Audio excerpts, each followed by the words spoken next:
سے ہوتا ہے کہ سب سے پہلے نالج ہوتا ہے، علم ہوتا ہے جو ہمیں یہ بتاتا ہے کہ کام کون سا ہے، اس کام کو کیسے کیا جانا ہے اور یہ کام کیوں کروں اور کس طریقے سے کروں۔ اس سے آگے جب میں جاؤں گا تو میرے پاس جب تک ٹولز نہیں ہوں گے تو میں اس کام کو کر نہیں سکتا۔ مثال کے طور پہ مجھے گاڑی چلانا سیکھنا ہے تو مجھے مزہ آتا ہے، شوق ہے، لیکن گاڑی چلانا کیسے سیکھا جائے، گاڑی کیسے چلائی جاتی ہے، پھر ٹولز اس کے یہ ہیں کہ گاڑی ہونی چاہیے اور مجھے ایک سکھانے والا بندہ ہونا چاہیے، اور گاڑی سیکھنے کی مناسب جگہ ہونی چاہیے، سڑک کے اوپر گاڑی چلانا نہیں سیکھا جا سکتا۔ اور پھر مجھے سکھانے والا یہ بتائے گا کہ احتیاط کیا ہوتی ہے، گیئر کیسے لگاتے ہیں، ایکسلریٹر پہ پاؤں کیسے رکھتے ہیں اور ان کا کوآرڈینیشن کیسے ہوتا ہے۔ اس سے آگے پریکٹس ہوگی اور پھر وہ مجھے یہ بتائے گا کہ ٹریفک میں احتیاط کیسے ہوتی ہے، دائیں کیسے مڑنا ہے، بائیں کیسے مڑنا ہے۔ یہ علم تو ہو گیا۔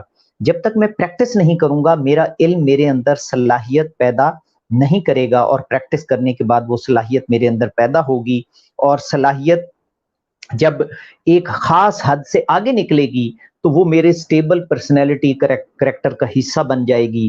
اسی طریقے سے مجھے علم کی سطح پہ یہ پتا چل گیا کہ بردباری، جذباتی پختگی، ایموشنل انٹیلیجنس ایک اچھی چیز ہوتی ہے۔ ایک ایموشنلی پختہ انسان، بردبار انسان ایک باوقار شخصیت ہوتا ہے، اس کا اپنے عمل کے اوپر کنٹرول ہوتا ہے، اور جو جذباتی طور پہ ناپختہ بندہ ہوتا ہے وہ اپنے جذبات کے اندر بہہ کے اپنا نقصان بھی کرتا ہے، معاشرے کو بھی خراب کرتا ہے۔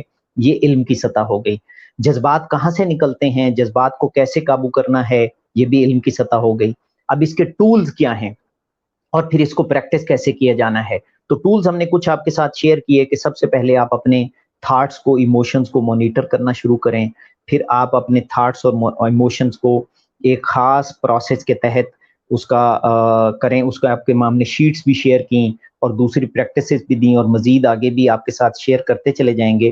جب آپ اس کے اوپر جب تک عمل نہیں کریں گے اور اس کو پریکٹس میں نہیں ڈالیں گے تو وہ اسکل میں کنورٹ، صلاحیت میں کنورٹ نہیں ہوگا، اور صلاحیت ایک خاص عرصے تک عمل کرنے کے بغیر عادت میں نہیں بدلے گی، اور جب تک وہ بات ہماری عادت میں نہیں جائے گی تو ہوگا کیا کہ اکثر اوقات ہمیں دیکھنے میں آیا ہے کہ ہم نے کتاب پڑھی، کوئی درس سنا، قرآن مجید پڑھا، ہم نے رمضان میں کوئی چیزیں سیکھیں اور ہم نے یہ سوچا کہ اب میں کام ایسا کروں گا، لیکن وہ شعوری سطح کے اوپر تھا، وہ ابھی عادت میں کنورٹ نہیں ہوا تھا، لاشعور میں نہیں ہوا تھا۔ جیسے ہی حالات، واقعات چینج ہوئے تو میرا ریئیکشن چینج ہو گیا۔ پھر انسان کو سمجھ نہیں آتی کہ میں ایسا کرنا تو نہیں چاہ رہا تھا، یہ مجھ سے ہو کیوں گیا۔